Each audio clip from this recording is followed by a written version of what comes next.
Assalamualaikum warahmatullahi wabarakatuh. Berjumpa kembali bersama saya di Izalatul Jahli Channel. Kali ini saya akan membahas tentang para penafsir Al-Quran dari kalangan sahabat Rasulullah Sallallahu Alaihi Wasallam.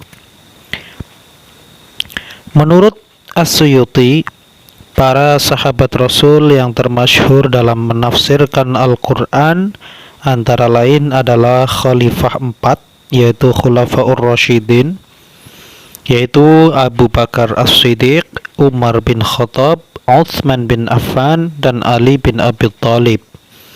Namun, ketiga khalifah yang pertama tadi belum banyak meriwayatkan karena kesibukan mereka dalam pemerintahan, serta kurang minatnya mereka dalam menukil atau memindahkan disebabkan banyaknya ahli tafsir pada saat itu. Dan selain mereka, di antara para sahabat yang termasyhur dalam menafsirkan Al-Quran adalah Abdullah bin Mas'ud dan Abdullah bin Abbas. Kita mulai dari Ali bin Abi Thalib.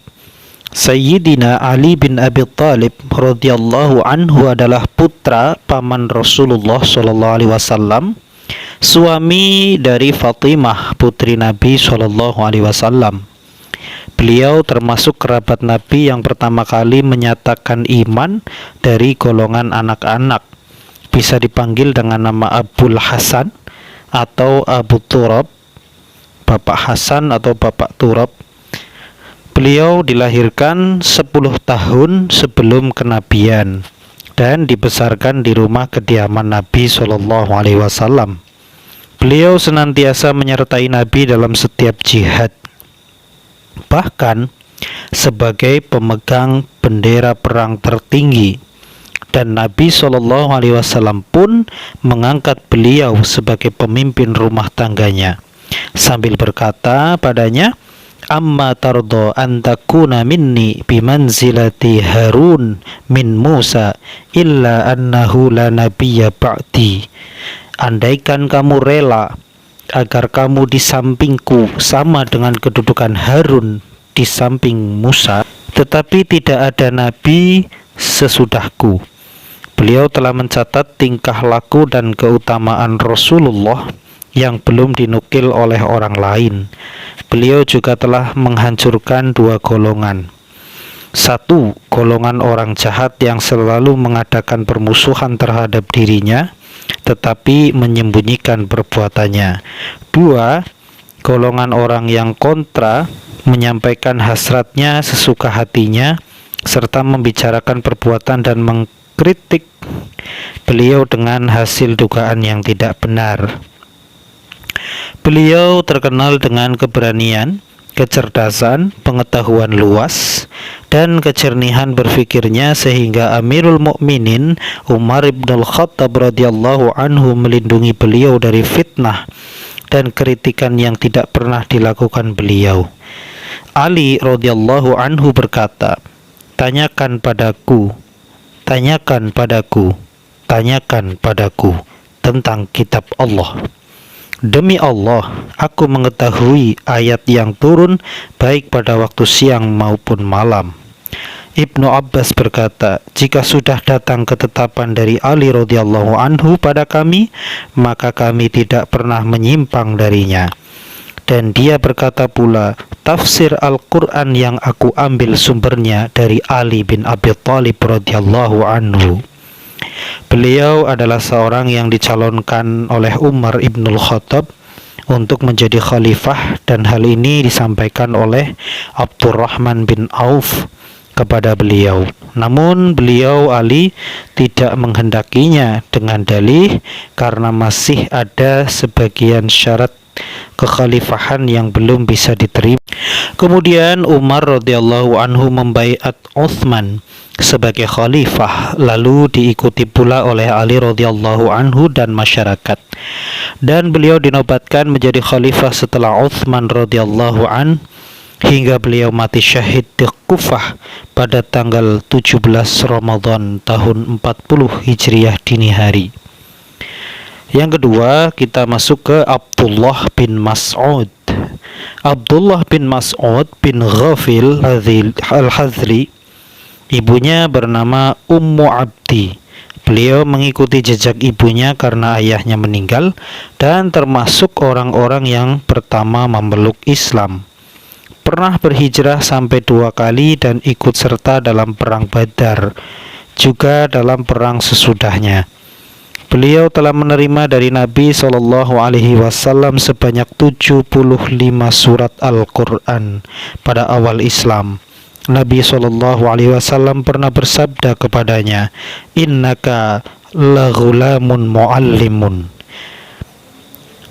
Wa qala, "Man ahabba ayyaqra al-Qur'ana ghaddan kama unzila falyaqra'uhu ala qira'ati ibni ummi abdi." Rawahul Bukhari. Sesungguhnya kamu benar-benar seorang muallim atau guru, dan bersabda, siapa saja yang ingin membaca Al-Quran yang persis sebagaimana yang diturunkan, maka bacalah seperti bacaan Ibnu Ummu Abdi, putra Ummu Abdi. Di dalam Sahih Bukhari, Ibnu Mas'ud berkata, sahabat-sahabat Rasulullah telah memaklumi, aku lebih mengetahui dari mereka tentang kitabullah. Dan beliau berkata, Allah yang tiada Tuhan selain Dia. Aku mengetahui di mana tempat surat diturunkan dan pada siapa diturunkan. Dan seandainya ada orang yang lebih mengetahui dari aku tentang kitabullah, niscaya aku datangi dia walaupun harus mengendarai unta. Beliaulah di antara sekian pembantu Nabi Shallallahu Alaihi Wasallam serta yang mengurus sandal, cucian dan bantal beliau. Sehingga Abu Musa al-Ash'ari berkata, aku datang dari Yaman bersama saudaraku. Pada saat kami berdiam sejenak, lalu kami hanya melihat Abdullah bin Mas'ud di rumah kediaman Nabi Shallallahu Alaihi Wasallam. Ketika beliau dan ibunya masuk menemui Rasulullah Shallallahu Alaihi Wasallam, maka Nabi Shallallahu Alaihi Wasallam akan membimbing dan memberikan petunjuk padanya. Dalam pada itu, Hudzaifah berkata, aku belum pernah melihat seorang yang lebih dekat dari Ibnu Abdi dalam menerima petunjuk, jalan kebaikan dan pengarahan dari Nabi Shallallahu Alaihi Wasallam. Beliau diutus oleh Umar bin Khattab radhiyallahu anhu sebagai delegasi ke Kufah untuk mengajarkan masalah-masalah agama kepada penduduknya, dan Ammar sebagai pemuka. Dan Khalifah berkata, mereka termasuk cendekiawan di antara sahabat-sahabat Nabi Shallallahu Alaihi Wasallam. Oleh karena itu berpedomanlah pada keduanya.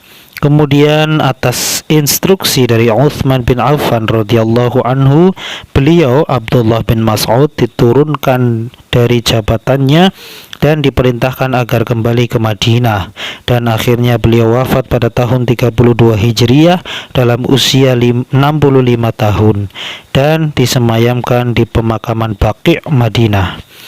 Yang ketiga adalah Abdullah bin Abbas. Abdullah bin Abbas adalah putra paman Rasulullah SAW, sedang saudari ibu beliau Maimunah adalah istri Nabi SAW. Beliau dilahirkan di Mekah 3 tahun sebelum Hijriah. Beliau tinggal bersama Nabi SAW dalam lingkungan keluarganya. Nabi SAW pun pernah berdoa, ya Allah, ajarilah Abdullah bin Abbas al-hikmah. Dalam riwayat yang lain, Nabi SAW pernah mendoakannya ketika menyiramkan air wudhu padanya, ya Allah, berilah pemahaman padanya akan ilmu agama. Dengan doa itulah beliau menjadi pemimpin umat dalam menyebarkan ilmu tafsir dan ilmu fiqih. Allah Subhanahu wa ta'ala pun telah meridhoi atas kerajinan beliau menuntut ilmu pengetahuan serta kesabaran beliau mendapatkan dan mengajarkannya, sehingga beliau mendapat kedudukan yang tinggi. Bahkan Amirul Mukminin Umar bin Al-Khattab mengundang beliau ke majelisnya untuk mendengarkan ceramahnya.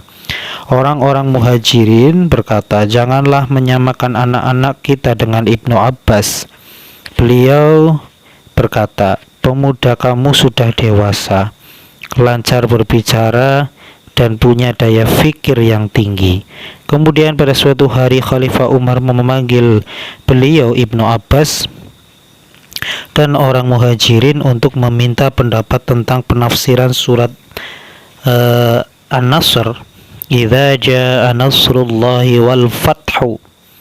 Apabila datang pertolongan Allah dan kemenangan sampai akhir ayat. Sebagian mereka menjawab, "Kita diperintahkan untuk memuji Allah dan memohon ampunannya. Apabila kita telah mendapatkan kemenangan, yang lain tidak menyanggahnya." Dalam keheningan itu Umar mengalihkan pada Ibnu Abbas, "Apakah pendapatmu seperti mereka?" Ibnu Abbas menjawab, "Tidak." Umar bertanya, "Bagaimana pendapatmu?" Beliau menjawab, "Surat tersebut diturunkan di saat Allah memberitahukan kedatangan pertolongannya. Al-Fathu dimaksudkan pembukaan kota Mekah sebagai tanda-tanda kemenanganmu Muhammad SAW. Maka bertasbihlah dengan memuji nama Tuhanmu dan memohon ampunlah kepadanya. Sesungguhnya Dia Maha Pengampun."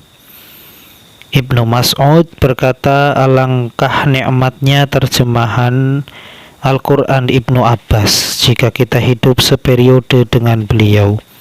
Tiada bandingnya dari kita dalam menafsirkan Al-Quran, padahal beliau hidup 36 tahun sesudah Al-Quran diturunkan. Lalu apa dugaanmu setelah mendapatkan ilmu pengetahuan darinya?" Ibnu Umar berkata kepada orang yang bertanya tentang sebuah ayat, "Pergilah pada Ibnu Abbas karena beliau lebih mengetahui apa yang tersirat dari ayat-ayat yang diturunkan pada Nabi Muhammad SAW." Abu Wa'il berkata, "Sebelum pemerintahan Utsman radhiyallahu anhu, Ibnu Abbas berkhutbah di tengah kita pada musim haji. Beliau membukanya dengan bacaan surah An-Nur, kemudian menafsirkannya, sehingga membuatku berkata, aku belum pernah melihat dan mendengar perkataan seorang anak manusia seperti beliau. Dan sekiranya aku mendengarnya walaupun dari Faris, Romawi, dan Turki, niscaya aku menerimanya."